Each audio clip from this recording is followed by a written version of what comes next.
তোমারে কইছি না যে আমারে তুমি জনি ভাই করে ডাকবা না। আমার নাম হচ্ছে জন জন কিছুদিন পরে বানেগা ডন। ওরে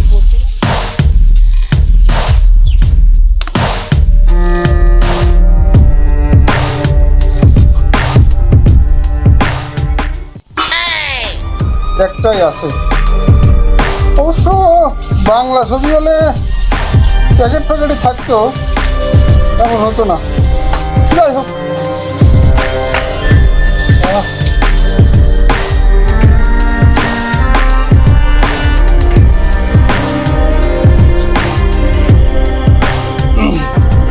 মেঘলা জি ভাইয়া।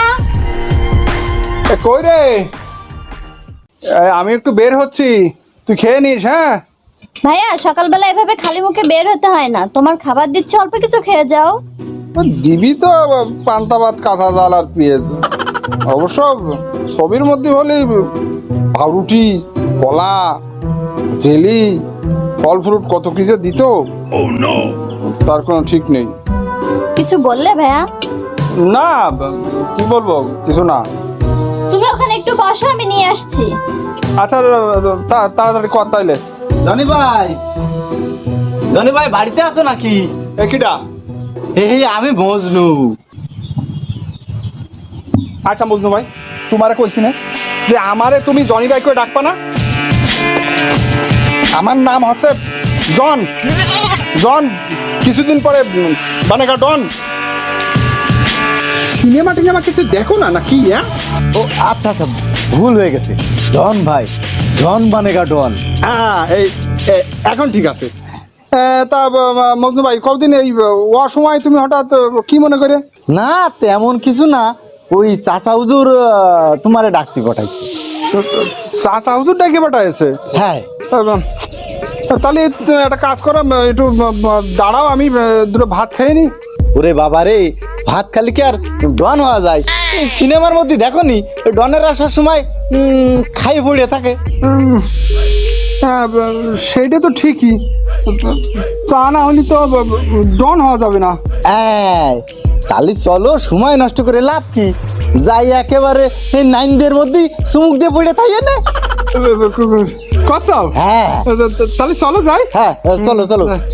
মেঘলা তাহলে আমি বের হলাম, তুই খাই নিশানে। চলো তাহলে চলো।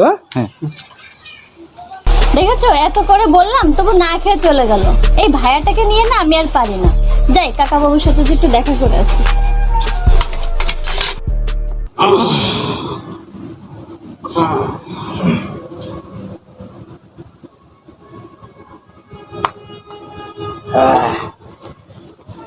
বুঝলি রতন শাশুড়ি? চাচা শুধু রতন, এখন তো সস্তরি হয়ে পারিনি। ওই হইলো আর কি। আর না করছিলাম, ডিরেক্টর যদি আর্টিস্ট না মারতে যায় তাহলে মনে কর 13-14 ঘন্টা, মনে হচ্ছে 10 মিনিটই হয়ে গেছে। ওই মানে তো বুঝলাম না চাচা।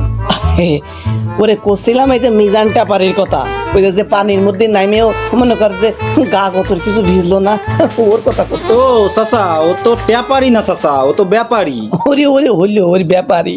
ওই এই এদিকে আয়, সামনে আয়। তোমার কি করলি?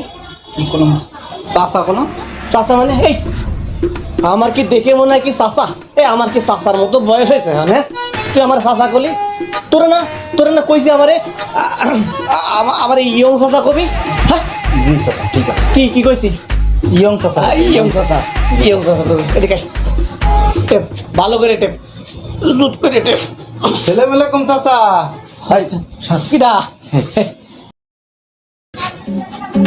মালডারে একেবারে বাড়ি ফাঁকা করে নিয়ে চলে আইছি। কাজের কাজ করেছিস। এই বড় ভাই যে আমার ভাইজান, আমার বড় ভাইজান কতদিন দেখিনি, কি অবস্থা? এই রতন অনেকিটা আছিস, শিগগিরই আমার ভাইজান নিয়ে একটু খাওয়া দাওয়ার ব্যবস্থা কর। না খাই কি অবস্থা, শরীরটা আবার কাটি হয়ে গেছে আমার ভাইটা রে। ব্যবস্থা কর। আচ্ছা আচ্ছা। আরে চাচা সম্পর্কে তো আপনি আমার চাচা হন, আপনি অবশ্য আমার ভাইজান করে ডাকতেছেন। অবশ্য আপনি আমাদের চাইলে জন করে ডাকতে পারেন। বড় ভাইজান, কুচুপড়া এরকম সুন্দরী বোন থাকলে বিলেনদের কাছ থেকে বড় ভাইরা একটু আধটু সম্মান পাইয়েই থাকে। আর তাছাড়া এত বড় বড় গ্রামে এরকম ছোট ছোট কথাবার্তা তো হতেই পারে। ওসব আপনি বুঝবেন না। ওরে রতন, ভাইজানরে নিয়ে যেয়ে ভাজা বাদাম আর অল্প পানি মিশিয়ে একটু নান্দার মধ্যে বসাই দিকে চলেন চলেন রনি ভাই। জনি না জন, চলো বসে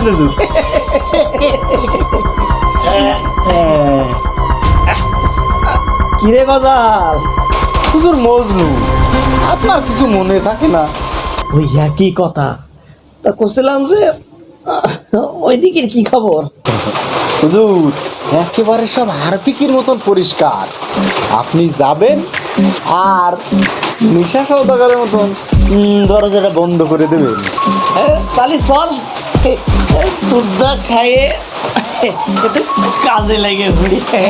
চলেন। রতনদারে কইছিল ওই হাতির বাচ্চাটা একটু আটকে রাখে। হ্যাঁ হ্যাঁ, নালি আবার ওই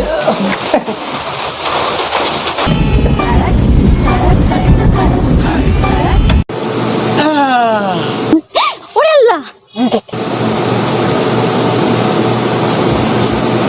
আমার চিয়ে ময়না পাখি, শাহিনশা ভাই আপনি এভাবে আমার পথ আটকে দাঁড়ালেন কেন? শাহিনশা ভাই এমন করতেছেন কেন? দেখি আমার পথ ছেড়েন, আমাকে যেতে দেন, আমার দেরি হয়ে যাচ্ছে। না না আমার টিয়ে, তুমি এভাবে আমাকে বলতে পারো না। এই শোনো টিয়া, দূর আজও বলতে পারলাম না। শোনো শোনো,